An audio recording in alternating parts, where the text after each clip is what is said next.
بێگومان چالاکیەکان و هەروەها پێشانگا شێوەکاریەکانی هونەرمەندانی شێوەکار لە بەردەوامیدایە. چوارەم پێشانگای هونەرمەند نەجات چیمەنی لە ئێستادا لە مۆزەخانی ئەمنە سوورەکە بەڕێوە چووە تیایدا چەندین تابلۆی قەبارە جیاواز کە گزارشتیان لە سروشتی کوردستانە کرد نمایشکران.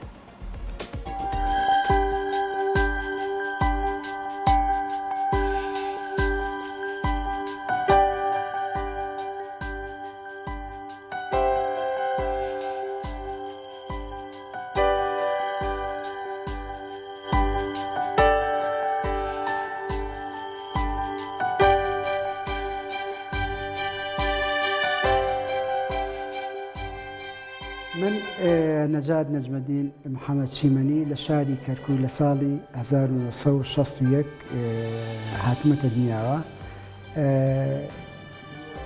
نزیکەی ساڵێک لێ ژیان و هاتوونەتەوە سلێمانی و هەر لەوێژ ژیانم کردو و خوێندنی سەرەتایی و ناوەندی و ئامادەیی پیشەسازیم لە سلێمانی تەواو کردو. کاری هونەری لە هەر کردومە بەردەوام کردومە، بەڵام ئەوەی کە کردومە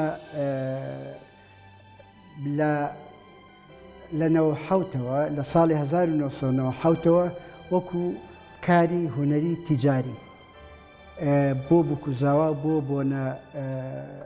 بۆ بۆنەکانی بکوزاوە بە جۆرەها پەیکەری بکوزاوە و شێوەی ترم کردو فرۆشتومە ئەوە بۆ گرانی ژیان بووە، بەڵام ئەوش هەرفەن بووە. بۆ نمونە بکوزاوەکە هەستاوم کردومە بە جلی کوردی یا گۆڕانم تیاکرد یا خۆم داهێنانێکی ترم کردو و بەڵام بۆ فرۆشتن بووە.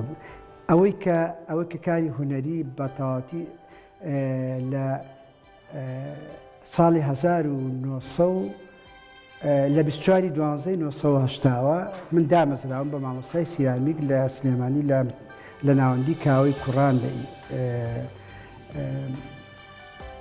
لەوێ دامەزراوم. لەو کاتەوە کاری هونەری و کاری سیرامیکم کردووە و هەموو ساڵێک پێشنگامان کردێتەوە. پێشنگاکەش ئەوە بوو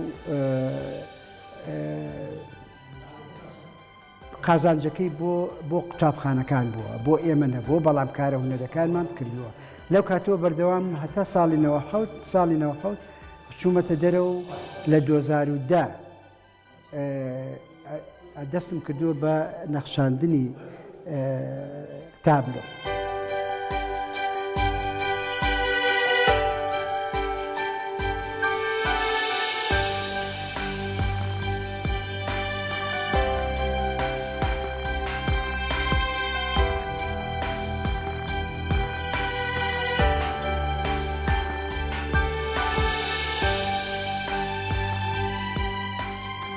خاوەنی سێ پیشانگای تایبەت لە هۆڵەندا، یەکێکش لێرە، بەڵام بەشداری پێشانگای هاوبەشی بۆ نەتەوایەتەکانی وەکو ئەنفال، وەکو کۆڕەوەکە، وەکو ڕاپەڕین، ئەمانە بەشداریم کردووە بە هاوبەشی. ناوڕەتی پێشەنگاکەم سروشت و کللتورە. سروشت و کللتور هەر ئەوەیە، سروشت و کللتور، سروشت و کللتوری کوردیە. بەڕاستی من تابلۆکانم لە هۆڵەندا لە دوای ئەوەی کە پێشەنگاکەم کردەوە گیرا بووم، کەس نەیەبینی، حەزم کرد خەڵکەکەی خۆم بیبینێت بە خۆشحاڵیەوە. زۆر خۆشحاڵم ئەگەر خەڵک بیبینێ و هیچی تر خەڵک بیبینێ من خۆشحاڵە بووم.